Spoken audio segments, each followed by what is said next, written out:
جی بالکل، لیکن تھوڑا سا پہلے میں اگر آپ اجازت دیں تو جو سلمان صاحب نے اس میں اضافہ کر دوں.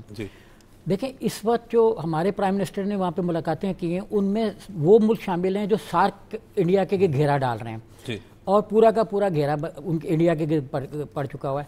اگر آپ دیکھیں تو جو بنگلہ دیش کے پرائم منسٹر ہیں ان کے دور میں ہی عبوری حکومت کے جو چیف ایڈوائزر چیف ایڈوائزر ہیں پی ایم کے ساری پاور یوز کر رہے ہیں تو نارملی ان کو پی ایم ہی کہتے ہیں تو چیف ایڈوائزر کے اس میں.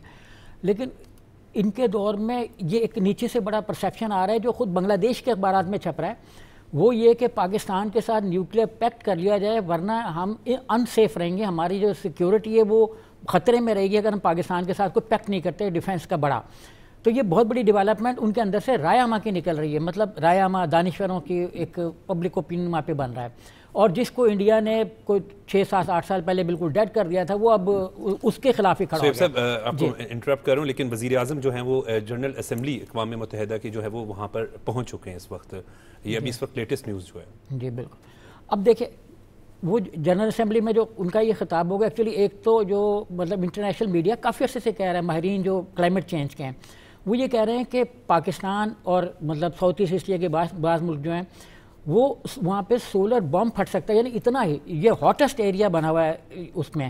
اور اس لیے آپ دیکھیں کہ temperature all of a sudden change ہو رہا ہے، کبھی ایک دم گرمی ہو جاتی ہے، کبھی لگتا ہے کہ جیسے آج کا دن آپ دیکھ لیں صبح لگ رہا تھا کہ ہوا میں کافی خنکی ہے اور کافی موسم جو نارمل ہو گیا دوپہر میں بہتر اور 2 گھنٹے بعد پتہ لگا کہ پھر دھوپ اور پھر وہی، تو انپریڈکٹیبل ہے اور اس کا ہمارے ایگریکلچر پروڈکٹ پہ بڑا فرق پڑ رہا ہے. تو پرائم منسٹر کی چونکہ یہ بھی ترجیحات ہیں تو اس لیے مطلب کلائمیٹ چینج پہ پھر مسئلہ کشمیر ان کے دور میں دوبارہ اٹھا ہے، انہوں نے دوبارہ اس پہ بات کرنا شروع کی. پھر آپ دیکھیں کہ پچھلے دنوں کئی وزراء نے جو ہے وہ فلسطین کے مسئلے پہ بات کی کہ اس کو ایک جو بھی ایک یونائٹڈ نیشن کے ریزولوشنز ہیں ان کے مطابق ریزالو ہونا چاہیے.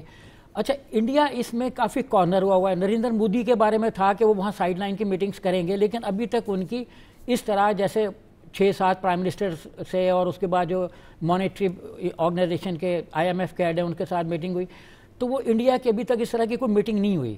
جو ان کے پی ایم ہے وہ ابھی تک سائڈ لائن ہی ہے، سائڈ لائن پہ جو میٹنگ ہے وہ خود سائڈ لائن ہے. یہ بڑی امپورٹنٹ بات سر آپ کر رہے ہیں کیونکہ ہم جب وزیر اعظم پاکستان کے حوالے سے بات کرتے ہیں تو بڑی اہم ملاقاتیں، برطانیہ کے وزیر اعظم سے ان کی ملاقات ہوئی، اسی طریقے سے جو ورلڈ بینک کے صدر سے بھی ملاقات ہوئی اور دیگر ممالک کے حوالے سے بھی اگر ذکر کریں جس طرح بنگلہ دیش کا بھی ذکر کر رہے تھے، عراق کے بھی جو ہے وہ ایگزیکٹو سے ملاقات، یعنی اس کا مطلب ہے اہم ملاقاتوں کا سلسلہ جاری ہے پرائم منسٹر کا. جی بالکل. اب وہاں پہ جیسے آپ نے بھی جہاں سوال جہاں سے شروع ہوا تھا کہ انویسٹمنٹ، دیکھیں پرائم منسٹر پورا ایک پلان لے کے گئے کہ پاکستان کے کن کن شعبوں میں انویسٹمنٹ کی ضرورت ہے اور ہم کئی عرصے سے یہ سن رہے ہیں کہ اپنا قرضے نہیں چاہیے، ہمیں انویسٹمنٹ چاہیے، لیکن اس کو پریکٹیکل کسی نے بھی نہیں کیا. اب مطلب یہ دور آیا ہے کہ جس میں یہ پریکٹیکل، اور آپ دیکھیں کہ گزشتہ تھوڑے سے عرصے میں ٹیکس بیس جو ہے وہ اتنی وسیع ہو گئی ہے کہ اس پہ بہت سے لوگ جن پہ ٹیکس کا برڈن جو ہم کہتے ہیں تنخواہ داروں پہ بوجھ پڑ رہا ہے وہ نہیں پڑے گا.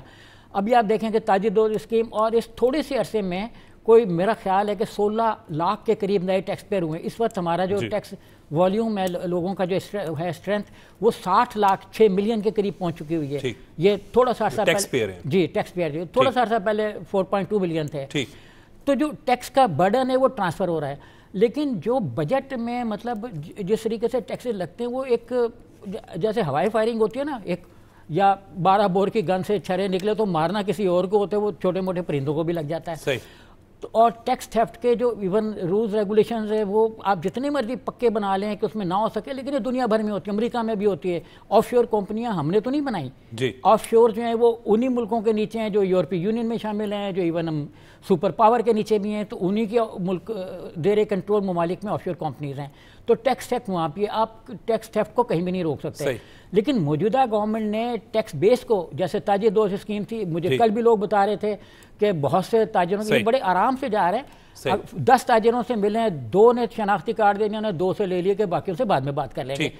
اصل میں تو ہمارا ابھی تک ہم یہ بتانے میں تاجر کو ناکام رہے ہیں کہ اگر ان کو یہ پتہ لگ جائے کہ NTM نمبر لینے کے بینیفٹس کیا ہیں تو وہ ابھی آئیں کہ لے لو. بالکل ٹھیک ہے سر.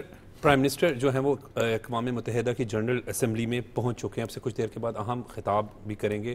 کیسے دیکھ رہے ہیں سر؟ دیکھیں بات یہ ہے کہ ابھی جیسے ٹیکس پہ بات ہو رہی تھی، میں ان کی ساری ایکٹیویٹیز جو واچ کرتا رہا ہوں، اس میں زیادہ تر ان کی جو سرگرمی ہیں، جو ان کی ملاقاتوں وہ ہے معاشی صورتحال. ٹھیک. دیکھیں اس وقت پاکستان کے لیے بڑا چیلنج جو ہے وہ معیشت ہے، اور پاکستان کے اندر اتنا پوٹینشیل موجود ہے کہ اگر آپ کی پالیسیز کا رخ درست ہو اور پالیسیز کا تسلسل آپ قائم کر سکیں تو پاکستان کے اندر معاشی بحالی بھی ہوگی اور ترقی کا عمل بھی تیز ہوگا. آپ نے کہا کہ پرائم منسٹر کن ایشوز پہ خطاب کریں گے. دیکھیں 3-4 بڑے ایشوز ہیں. ایک تو بات امپورٹنٹ ہے کہ ابھی آپ دیکھیں گے کہ پرائم منسٹر صاحب غزہ کی صورتحال پہ دنیا کو جھنجھوڑتے نظر آئیں گے. اور آپ دیکھیں کہ ملاقاتوں کے اندر انہوں نے یہ کہا کہ اسرائیل جارحیت کر رہا ہے، اس سے جارحیت پہ اس کا ہاتھ روکنے کی ضرورت ہے، اور وہ تحریک پیدا کر رہے ہیں دیگر ممالک کے اندر بھی. اور بات یہ کہ یہ جو غزہ کا ایشو ہے یہ صرف عالم اسلام کا ایشو نہیں ہے. دیکھیں ایک چینج آئی ہے دنیا کے اندر کہ انہوں نے اس کو انسانی ایشو بنایا ہے، اور وہ ممالک جو اسرائیل کی پشت پہ بھی تھے نا، اب وہ بھی دفاعی محاذ پہ آپ کو کھڑے نظر آتے ہیں، اس لیے کہ رائے عامہ کا ایک اپنا دباؤ ہوتا ہے. خود امریکہ کے اندر آپ دیکھیں کہ امریکی انتظامیہ کے ذمہ داران بھی دفاعی محاذ پہ کھڑے ہیں، اور وہ اب بظاہر اسرائیل پر دباؤ ڈالتے نظر آ رہے ہیں. میں سمجھتا ہوں کہ پرائم منسٹر کا خطاب جہاں معاشی صورتحال کے حوالے سے کلائمیٹ چینج کے حوالے سے امپورٹنٹ ہوگا، وہاں پر یہ جو غزہ کی صورتحال ہے، اس لیے کہ پرائم منسٹر یہ نہیں کہ جنرل اسمبلی پہ بات کر رہے ہیں، وہ جس بھی بین الاقوامی فورم پہ گئے ہیں انہوں نے جا کے فلسطین کے ایشو کو، غزہ کی صورتحال کو اجاگر کیا ہے اور دنیا کو جھنجھوڑا ہے کہ دنیا آگے بڑھ کر اس پہ اپنا رول ادا کرے. کلائمیٹ چینج کے حوالے سے ایک بات اس لیے اہم ہے کہ اس میں ہمارا رول کوئی نہیں تھا، لیکن ہم اس کے اثرات پاکستان پہ مضر ہوئے ہیں. اور اچھی بات یہ ہے کہ آج کے جو اقوام متحدہ کے سیکرٹری جنرل ہیں، جب پاکستان کے اندر سیلاب آیا، آپ کو یاد ہوگا کہ گزشتہ سال وہ پاکستان میں آئے، پرائم منسٹر کے ساتھ وہ سندھ کے وزٹ پہ گئے، خود انہوں نے ساری تباہ کاریوں کا جائزہ لیا. نہیں آپ کریں بعد میں، آپ ہی کے بات کو کہنا چاہ رہا ہوں کہ جی انہوں نے جائزہ لیا، اور انہوں نے وہاں پر سندھ پہ کہا تھا کہ میں دنیا کو باور کروا رہا ہوں کہ پاکستان کے ساتھ کھڑا ہوا جائے. آج سیکرٹری جنرل بھی وہ ہیں اور پرائم منسٹر اس پہ بات کریں گے. میں سمجھتا ہوں کہ اس کلائمیٹ چینج کے اثرات پاکستان پر آئے ہیں اور ہمارا انفراسٹرکچر تباہ ہوا ہے، لہٰذا اس پہ دنیا کو ہمارے ساتھ کھڑا ہونا چاہیے. اس حوالے سے پرائم منسٹر ضرور بالکل درست بات کر رہے ہیں کہ کلائمیٹ چینج کی وجہ سے پاکستان بہت متاثر ہوا. سندھ کی جو صورتحال رہی، جنوبی پنجاب کی، بلوچستان کی، تو اس پر بھی یقیناً جو ہے وہ پرائم منسٹر جو اس ایشو کو اٹھائیں گے. جی ہاں بالکل. اب ٹیررزم ہے، اس پہ بہت بات ہوگی کیونکہ پاکستان کو ٹیررزم سے بڑا لاس ہوا. دیکھیں 1980s میں اینڈ 80s تک جو روس ہتھیار چھوڑ کے گیا تھا وہ بھی افغانستان میں چھوڑ کے گیا تھا، بھاگے تھے ان کے لوگ. اور ایون جب امریکہ اس وقت نکلا اس نے بھی بڑے جدید ترین ہتھیار چھوڑے اور انہوں نے پیچھے سے نمائش بھی کی. اور ابھی آپ دیکھیں کہ جو 10-8 آج جن کی نیوز لگی ہوئی ہے کہ ان کو ہلاک کیا دہشت گردوں کو، ان کے قبضے سے افغان اپنا شناختی کارڈ برآمد ہوئے ہیں. تو ہمارا مقابلہ اس اینیمی سے جو 2 سپر پاوروں کے ہتھیاروں کے ساتھ سمجھ لیں مسلح ہے، ایک ایسے اینیمی سے جس کے پاس وہ جدید ترین بائلر سسٹم بھی ہوگا، جدید ترین ہر طرح کا ہتھیار ہوں گے. تو یہ چیز بھی پرائم منسٹر اجاگر کریں گے کہ ہمارے ساتھ، ہم پوری دنیا کے ساتھ کوآپریٹ کر رہے ہیں. ایک زمانے میں ہم فرنٹ لائن اسٹیٹ بنے ہوئے تھے، ہم نے سارا ٹیررزم کو بلاک کیا. اب دیکھیں امریکہ سیف ہوا تو اس کی وجہ کیا تھی، یورپ سیف ہوا تو وجہ کیا تھی؟ اس کے پیچھے ان 80,000 ہمارے لوگوں کی قربانیاں تھیں جن کا پی ایم صاحب نے اور دیگر وزراء نے بھی ذکر کیا کہ یہ 80,000 قربانیوں کے ساتھ اور یہ جو 150 ارب روپے کا ہمارا فائنینشیل لاس ہوا، اور پھر یہ امپریشن پیدا ہو گیا کہ اپنا یہاں پہ صحت نہیں ہوگی کیونکہ KPK میں اپنا افغانستان کے ساتھ سچویشن ٹھیک نہیں ہے. تو ٹیررزم کو آرمی نے اپنا یہ جو ایک تیسرا بڑا پلان شروع کیا، تو اس سے انہوں نے کافی، ابھی آپ دیکھیں کہ اتنے زیادہ لوگ KPK میں گئے جن سے ان کی اکانومی ٹھیک ہونی چاہیے تھی. ابھی ان کی اکانومی ٹھیک ہونی چاہیے تھی کیونکہ بہت بڑی تعداد میں سیاح جو ہیں KPK گئے بہت عرصے بعد، کیونکہ آرمی کی وجہ سے گئے نا. اس کا کریڈٹ بھی لیا KPK کے چیف منسٹر نے کہ ہمارے پاس بہت زیادہ لوگ آئے ہیں سیاحت کے لیے، تو ان کو فائنینشیل بینیفٹ ملا اس سیفٹی سیکیورٹی کا جو فیڈرل گورنمنٹ نے فراہم کی، اور ایکسپینڈیچر بھی انہوں نے کیے.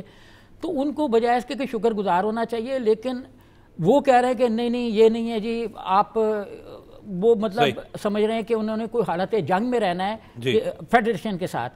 تو وہ طریقے سے رہیں، وہ مطلب جو ایک فیڈریشن کا نظام ہوتا ہے جیسے مطلب دنیا میں ہوتا ہے. امریکہ میں آپ دیکھ لیں ان کی 50-51 جیسے واشنگٹن DC کو بھی انہوں نے اسٹیٹ آف گڈ کا درجہ دیا ہوا ہے.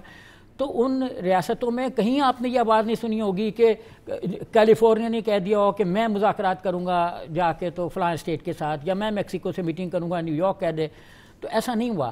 یہ مطلب ایکسیس آف یوز جو ہے پاور کا وہ بالکل غلط ہے. تو یہ چیزیں یہاں پہ اسٹیبلائز ہوں. پرائم منسٹر نے اور ان کی پارٹی نے جو ایکسٹرنل مطلب جیسے یونائٹڈ نیشن کے لوگ ہیں, ملک ہیں, آئی ایم ایف ہے, ان سب کو سنبھالا ہوا ہے. میں ایک جملہ اور کہہ دوں کہ اس وقت آئی ایم ایف یہ دیکھ کے پاکستان کی طرف آیا ہے اور انہوں نے پرائم منسٹر کو اسی وقت ان کی موجودگی میں لون سیکشن کے 1.1 بلین ڈالر کے انیشیل جو انسٹالمنٹ اس کا ہے, اس کی وجہ یہ ہے کہ آئی ایم ایف نے یہ دیکھا ہے کہ پاکستان کی اکنامک اسٹیبلٹی ہے, اور آئی ایم ایف نے بھی تو لون دینے ہوتے ہیں. ایک بینک ہے وہ, یا بینکنگ ٹائپ انسٹیٹیوشن ہے, وہ بنا ہے کس لیے بنا ہے؟ اگر وہ پاکستان کو اور ملکوں کو لون نہیں دے گا تو وہ اپنے ایکسپینڈیچرز کہاں سے پورے کرے گا؟ مطلب ہم اس کی ضرورت بھی ہیں اور وہ ہماری ضرورت بھی ہے. تو دونوں مطلب دو طرفہ تعلقات کے بیس پہ کام کر رہے ہیں, اور اس لیے یہ کہنا کہ جی ہم کسی دباؤ میں آ گئے یہ بھی غلط ہے. وہ بھی دباؤ میں ہمارے نہیں آئے, لیکن انہوں نے بہرحال اپنے پیسے کہیں تو دینے ہیں. اچھا, اب ہم یہ چاہ رہے ہیں کہ اس کا بہتر سے بہتر یوز کریں.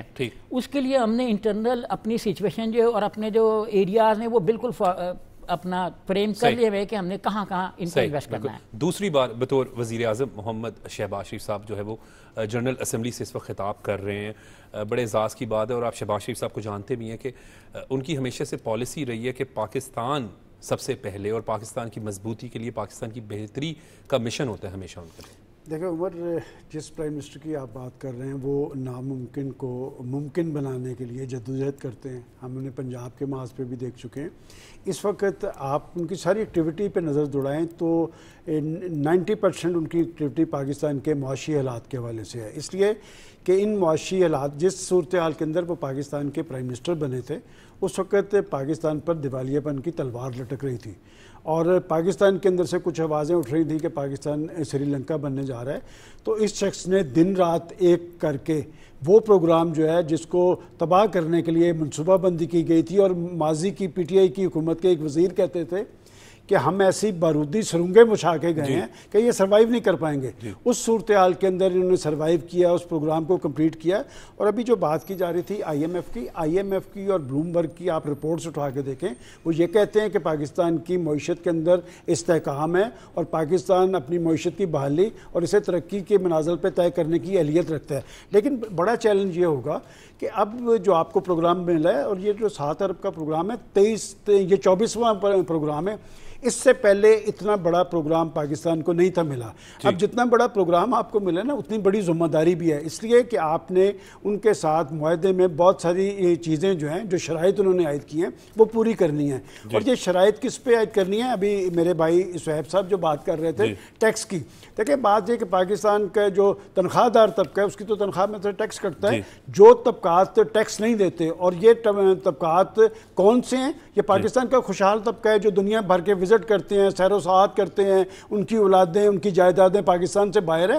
یہ لوڈ ان پہ آنا چاہیے, اور یہ لوڈ ان پہ لانے کے لیے دیکھیں پرائم منسٹر شہباز شریف صاحب جب 8 فروری کے انتخابات کے نتیجے میں پرائم منسٹر منتخب ہوئے تھے تو انہوں نے کچھ لائنز ڈرا کی تھی, اپنی کیبنٹ کو بتایا تھا. سر بالکل ٹھیک ہے. آپ جس طرح بات کریں کہ پرائم منسٹر نے محمد شہباز شریف صاحب نے جو اپنا جنرل اسمبلی میں خطاب شروع کیا تو انہوں نے قرآنی آیات سے کیا, اور غزہ پر اسرائیلی جارحیت جو جاری ہے اس کا بھی ذکر کیا, اور یوکرین جنگ کے حوالے سے بھی جو ہے وہ گفتگو کی گئی, خصوصاً غزہ کی صورتحال پر بات. میں نے آپ کو پہلے کہا تھا, ابھی میں نے چند منٹ پہلے کہا تھا کہ وہ غزہ کی صورتحال کے حوالے سے بڑے ٹچی ہیں. اور میں یہ بھی بتاتا چلوں تھا کہ ہمیں کمپلیکس کا شکار نہیں ہونا چاہیے. آج کا پرائم منسٹر جس سے بین الاقوامی پلیٹ فارم پہ گیا ہے, انہوں نے غزہ کے لوگوں کی آواز بنائے اور اسرائیلی جارحیت کی مذمت کی ہے. دیکھیں ایک تاثر عالم اسلام میں یہ دیا جا رہا ہے کہ شاید عالم اسلام فلسطینیوں سے تو یکجہتی کا اظہار کرتا ہے, لیکن اسرائیل کی مذمت نہیں کی جاتی. اس پرائم منسٹر کا اعزاز ہے کہ اس نے ہر فورم پہ جو اسرائیل کا بھیانک اور شرمناک چہرہ ہے اسے بے نقاب کیا ہے. اور آپ دیکھ رہے ہیں کہ جنرل اسمبلی کے اجلاس کے موقع پہ مختلف ملاقاتوں کے دوران انہوں نے کہا کہ اس کا ہاتھ پکڑنا پڑے گا, اور غزہ کی صورتحال کی بحالی میں تمام ممالک کو اپنا جو کردار بحال کرنا پڑے گا. یہ اب غزہ کا ایشو عالم عالم اسلام کا ایشو نہیں ہے، بنیادی طور پہ تو یہ عالم اسلام کا ہے، لیکن میں سمجھتا ہوں کہ مغرب کو ہم بڑی تنقید کرتے تھے مغرب پہ کہ مغرب کا دورہ رویہ، لیکن مغرب کے لوگ تو سڑکوں پہ بالکل ٹھیک کہہ رہے ہیں، لاکھوں کی اور تعداد انہوں نے میں پرائم منسٹر نے بھی یہی کہا ہے محمد شہباز شریف صاحب نے کہ غزہ کی صورتحال نے پوری دنیا کو ہلا کر رکھ دیا۔ اس میں کوئی شک نہیں، آپ دیکھیں کہ بات یہ کر کون رہا ہے، اس لیے کہ اسرائیل کے حوالے سے پوری دنیا کو پتہ ہے کہ مغرب اور مغرب کی بڑی طاقتیں اس کی پشت پہ تھی، اور جس خوفناک طریقے سے ظلم، جبر، تشدد اور فاشزم کا مظاہرہ کیا گیا ہے، آج وہ پاورز بھی جو ہیں وہ دفاعی انداز میں کھڑی نظر آتی ہیں۔ اور آخری بات اس حوالے سے میں یہ کہتا ہوں کہ جب پرائم منسٹر شہباز شریف صاحب دنیا کے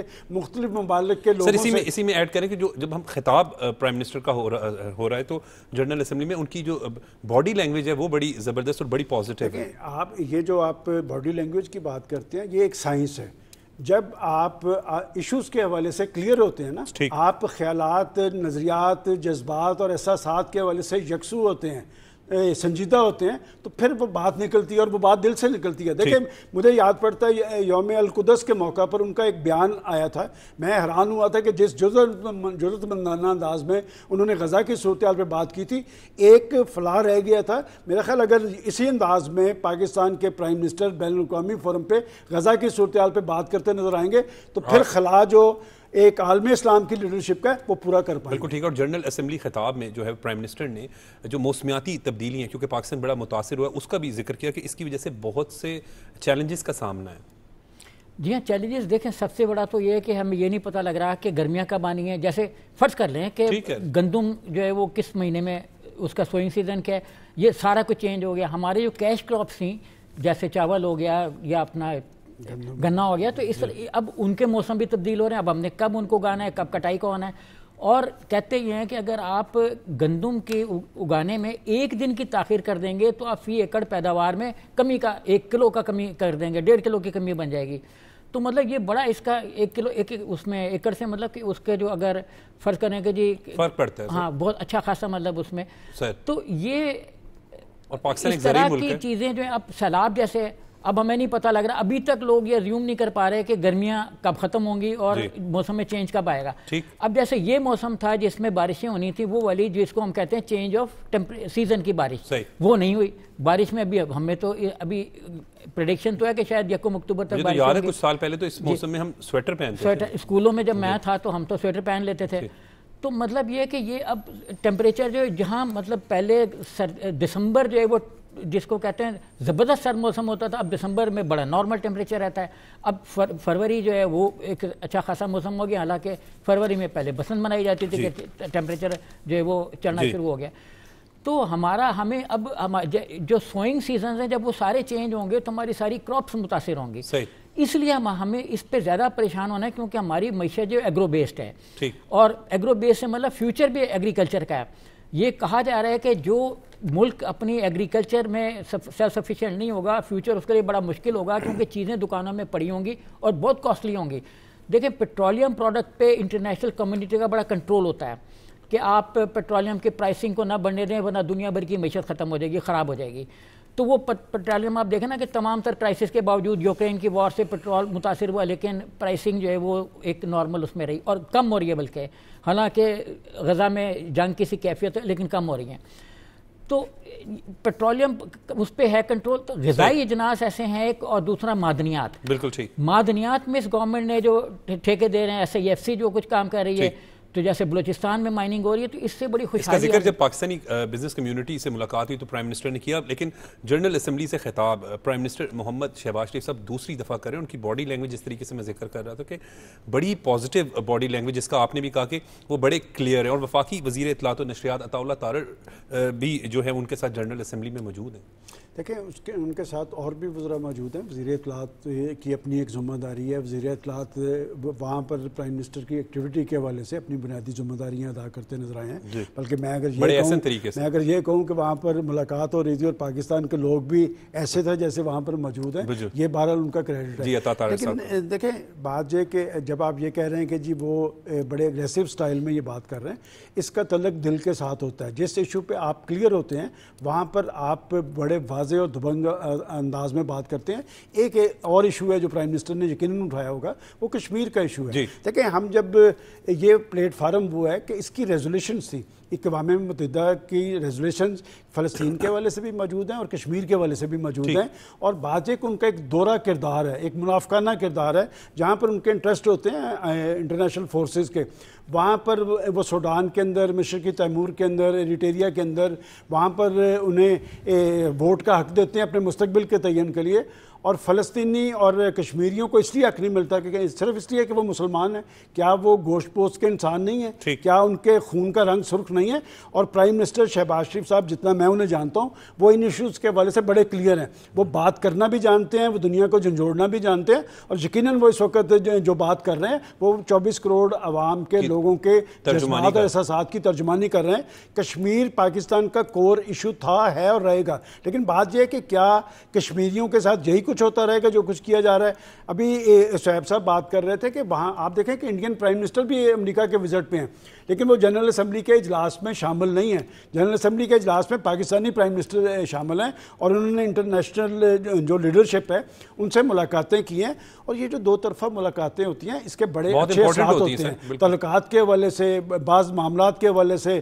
اور آج کی کیفیت میں جب پاکستان ایک معاشی صورتحال سے دو چار تھا, میں سمجھتا ہوں کہ انہوں نے وہاں جا کے جس انداز کے اندر پاکستان کی معاشی صورتحال اور خاص طور پہ پاکستان کے اندر اس ماحول کی بات کی ہے کہ آپ پاکستان آئیں, ہم آپ کو ایک سازگار ماحول فراہم کریں گے, ہم آپ کو قانونی تحفظ دیں گے آپ کی انویسٹمنٹ کا.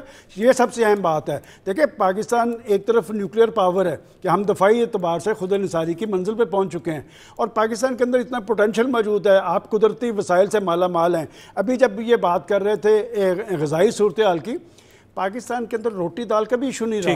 اگر کبھی یہ جو ایشو بنا تھا, یہ ماضی کی حکومت میں ایشو بنا تھا, اس وقت کے پرائم منسٹر نے, جس کا براہ راست کوئی تعلق نہیں تھا.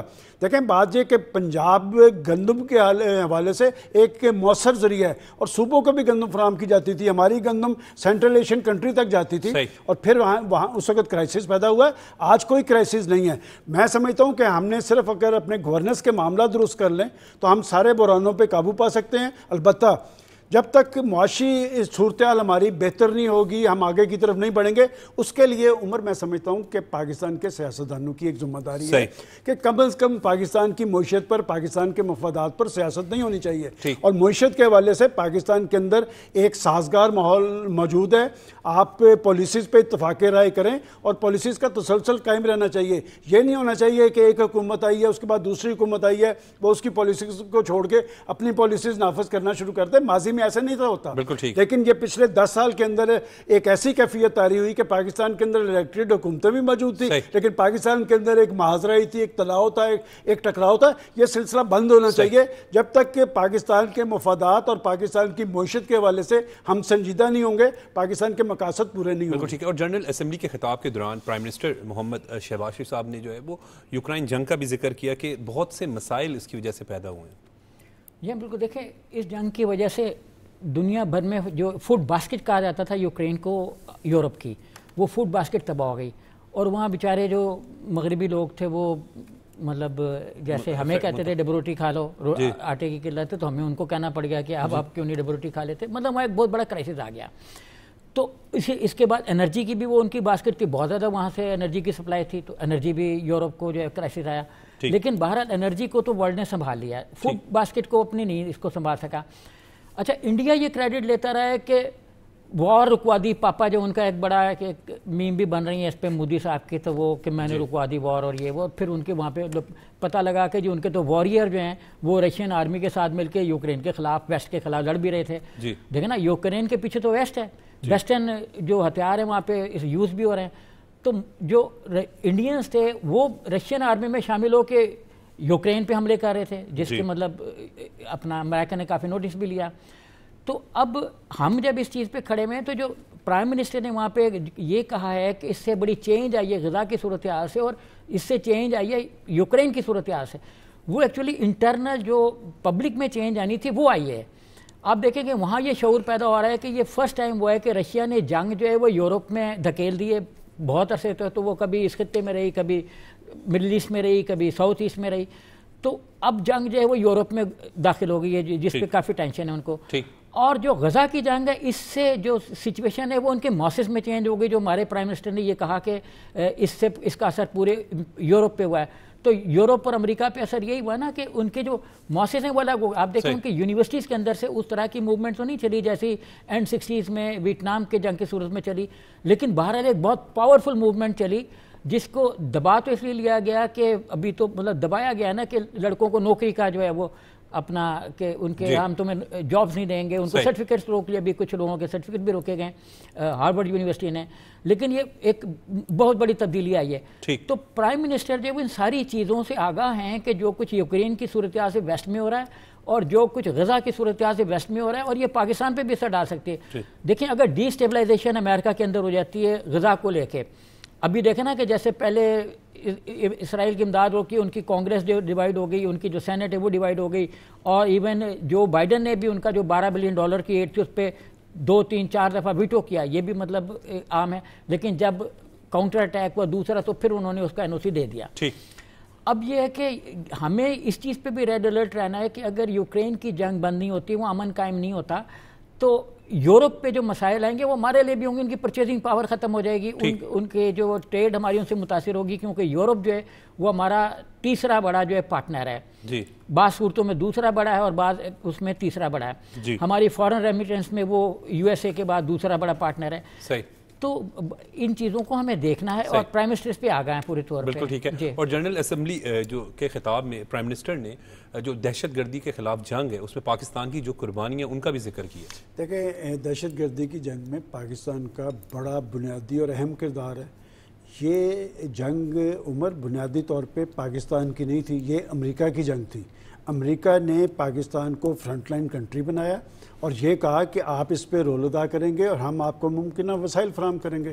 لیکن پاکستان نے اس جنگ میں بڑا بنیادی رول ادا کرتے ہوئے دہشت گردی کے جن کو بوتل میں بند کیا. دیکھیں یہ 2 قسم کی دہشت گردی ہے, ایک وہ دہشت گردی تھی اس وقت, ایک اب چل رہی ہے. میں آپ کو پہلی دہشت گردی کی بات کر رہا ہوں کہ اس میں پاکستان نے اس جنگ کو نتیجہ خیز بنایا, اور جیسے ذکر کیا جا رہا تھا اس میں ہمارے 60-70 ہزار لوگ شہید ہوئے, ہمارا $150 ارب کا نقصان ہوا.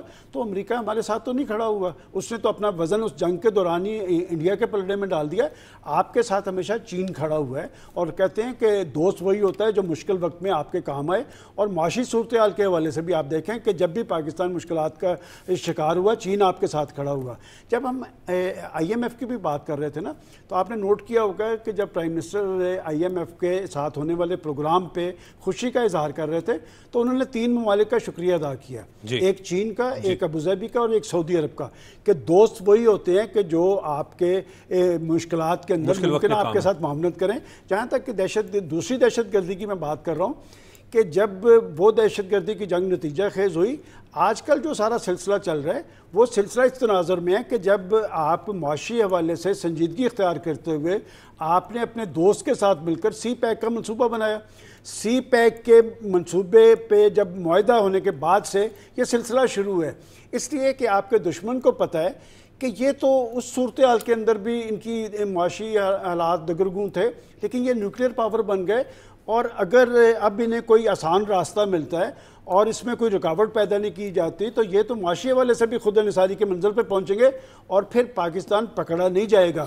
دیکھیں بات یہ کہ اس خطے کے اندر پاکستان کی ایک بڑی بنیادی اہمیت اور حیثیت ہے. اور میں یہ بھی بتاتا چلوں کہ جو افغانستان کی صورتحال ہے اس میں آج سے چند سال پہلے بنیادی فیصلہ پاکستان نے کیا تھا, پاکستان کے خارجہ آفس نے کیا تھا کہ ہمیں اس خطے کے ایشوز پہ مل کے بیٹھ کے فیصلہ کرنا ہوگا. اور پھر یہ پاکستان کا رول تھا کہ رشیا, چین, ایران, ٹرکی, پاکستان سب نے مل کر کہا کہ جی افغانستان کے اندر ایک تبدیلی لانی چاہیے. لیکن اب آپ دیکھیں کہ پاکستان نے بنیادی رول ادا کیا اور افغانستان کے اندر طالبان کی گورنمنٹ بنی, اور ہمارا مقصد یہ تھا کہ پاکستان دوست حکومت بنے گی, وہاں پر امن ہوگا, پاکستان میں استحکام آئے گا, اور CPEC کے ثمرات اس پورے خطے کے لیے ہوں گے. لیکن افسوس یہ کہ مرے تھے جن کے لیے وہ رہے وضو کرتے. بات ہے کہ آج بھی افغان سرزمین پاکستان کے خلاف استعمال ہو رہی ہے, آج دہشت گردوں کے وہاں پر کیمپس بھی موجود ہیں, وہ سرزمین کو بھی استعمال کرتے ہیں, اور وہ تسلیم اس لیے نہیں کرتے, جو تسلیم نہ کرنے کی وجہ ہے اس لیے کہ دوحہ معاہدہ میں انہوں نے لکھ کے دیا تھا کہ ہماری سرزمین ہمسایہ ممالک میں دہشت گردی یا تخریب کاری کے لیے استعمال نہیں ہوگی. 100% پاکستان کے پاس شواہد موجود ہیں. پاکستان نے یہ شواہد عالمی فورسز کو بھی دیے ہیں, علاقائی فورسز کو بھی دیے ہیں, اور خود افغان انتظامیہ کو دیے ہیں کہ آپ کا یہ معاہدہ تھا لیکن آپ کی سرزمین استعمال ہو رہی ہے. میں سمجھتا ہوں کہ افغانستان کی سرزمین استعمال ہونے پہ پہلے تو جب ہم یہ کہتے ہیں کہ اس خطے کے ایشوز یہاں پر حل ہونے چاہیے, دہشت گردی کے ڈانڈے وہاں تک جاتے ہیں تو افغانستان پہ پریشر آنا چاہیے. اور بات یہ کہ دہشت گردی کی یہ جنگ بھی پاکستان نے جیتنی ہے. عزم استحکام آپریشن یہ بھی نتیجہ خیز ہونا ہے, اور جس یکسوئی سے اور جس سنجیدگی سے پاکستان کی سیکورٹی فورسز نے شہادتوں کی تاریخ رقم کیا, یہ رائے گاہ جانے والی نہیں ہے. انہوں نے ہمیشہ پاک سرزمین کے تحفظ کے لیے قربانی دی ہے, اور آج تک پاکستان کے اندر ایسی مثالیں میں آپ کو بتاتا ہوں کہ آپ یہ خبریں پڑھا کریں کہ انڈیا کے اندر ان کے فوجی دوڑ جاتے ہیں, وہ پکڑ کے لاتے ہیں. آج تک پاکستان کے اندر میں نے ایسا واقعہ نہ دیکھا ہے, نہ سنا, نہ پڑھا کہ کبھی پاکستان کی افواج کے اندر ایسی صورتحال پیدا ہو جب بھی کوئی ایسا مشن آیا کہ جو بندے اگر شہید ہوئے ہیں تو پچھلے آگے کی طرف بڑھ جاتے ہیں. اور یہی پاکستانی فوج کی اصل طاقت ہے کہ ان کا اندرونی اعصاب, ان کی پیشہ ورانہ اہلیت, اور خاص طور پہ پاک سر زمین کے حوالے سے ان کا جذبہ اور بلبلہ جو ہے. پاکستان کے اندر بھی ان کا احترام ہے, اور دنیا نے بھی دہشت گردی کی جنگ میں ان کے کردار کو تحسین کی نظر سے. بالکل ٹھیک کہہ رہے ہیں, ایک دہشت گردی کے خلاف پاکستان کی بہت سی قربانی ہے, دوسری جانب بالکل درست بات کی سلمان غنی صاحب نے کہ پاک فوج کے قربانیوں کا جب ہم ذکر کرتے ہیں تو ایسی مثالیں بھی نہیں ملتی بہادری اور شجاعت کی. جی ہاں بالکل. دیکھیے انڈیا میں بہت بڑا کرائسس آیا ہوا ہے, بہت سے فوجی جو چھٹی لے کے جا رہے ہیں. جو مقبوضہ جموں کشمیر ہے وہاں پہ انڈین آرمی میں ڈپریشن ہے, چھٹی لے کے بھی جا رہے ہیں, دوڑ بھی رہے ہیں, وہی بھگوڑے سب سے زیادہ ان میں اس طرح کے لوگ ہیں. اچھا اس کے بعد ایک نفسیاتی وارفیئر ہے, ان کے اندر جنگ جاری ہے کہ کس کو چھٹی دینی ہے, کس کو نہیں دینی, کس کو وسائل مل رہے ہیں. اس طرح کی ویڈیو بھی وائرل ہوئی. پھر چونکہ انڈین گورنمنٹ بڑی شدت کے ساتھ ٹویٹر کو اور ان فیس بک کے اس طرح کے جو سوشل میڈیا کے اکاؤنٹس ہیں ان کو بلاک کرتی ہے, ان پہ کرتی ہے, تو یہ چیزیں ہمارے پاس کھل کر سامنے نہیں آ پاتی. اور چونکہ انڈینز ہی ان سوشل میڈیا پلیٹ فارمز کو رن کر رہے ہیں تو وہ ان چیزوں کو ویسے کل کر دیتے ہیں. اب یہ چیز کہ جی جیسے سلمان غنی صاحب نے کہا کہ پاکستان کی فوج ایک واحد فوج ہے جس کو پتہ ہے کہ محاذ پہ کیا ہونا ہے, لیکن وہ وہاں جا کے ڈٹی رہتی ہیں. اچھا جس کو پتہ ہے کہ انڈیا نے 11 سفارت خانے افغانستان میں قائم کیے تھے, چھوٹا سا ملک ہے, مطلب امریکہ میں اتنے اس کے کونسل خانے نہیں تھے, سفارت سے مطلب کونسل خانے نہیں تھے جتنے افغانستان میں تھے. تو یہ وہاں کیا کر رہے تھے؟ انہوں نے وہاں پہ جو فارن اپنا نیوز ایجنسی ہیں ان کو لوگوں کو مارا, اور وہاں پہ ساری حساب کتاب انہوں نے وہاں پہ کیے کلنگس کے.